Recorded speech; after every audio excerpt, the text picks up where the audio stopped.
आखिर क्यों मनाई जाती है होली? जानिए इससे जुड़ी पौराणिक रोचक कथाएं। होली वसंतोत्सव के रूप में फाल्गुन मास की पूर्णिमा के दिन मनाई जाती है।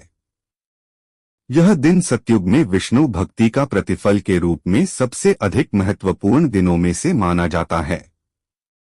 होली हिंदुओं का सांस्कृतिक, धार्मिक और पारंपरिक त्योहार है। सनातन धर्म में प्रत्येक मास की पूर्णिमा का बड़ा ही महत्व है और यह किसी न किसी उत्सव के रूप में मनाई जाती है।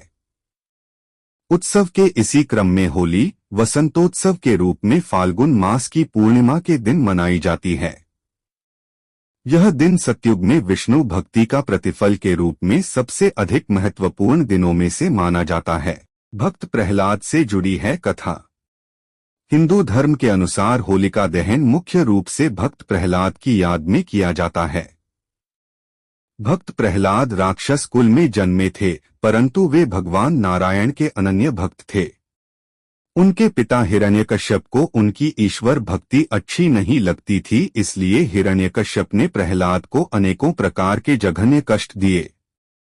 उनकी बुआ होलिका, जिसको ऐसा वस्त्र वरदान में मिला हुआ था जिसको पहनकर आग में बैठने से उसे आग नहीं जला सकती थी, होलिका भक्त प्रहलाद को मारने के लिए वह वस्त्र पहनकर उन्हें गोद में लेकर आग में बैठ गई।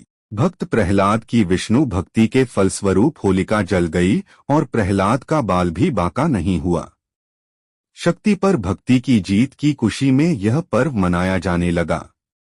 साथ में रंगों का पर्व यह संदेश देता है कि काम, क्रोध, मद, मोह एवं लोभ रूपी दोषों को त्याग कर ईश्वर भक्ति में मन लगाना चाहिए। राधा कृष्ण के पवित्र प्रेम से है संबंध।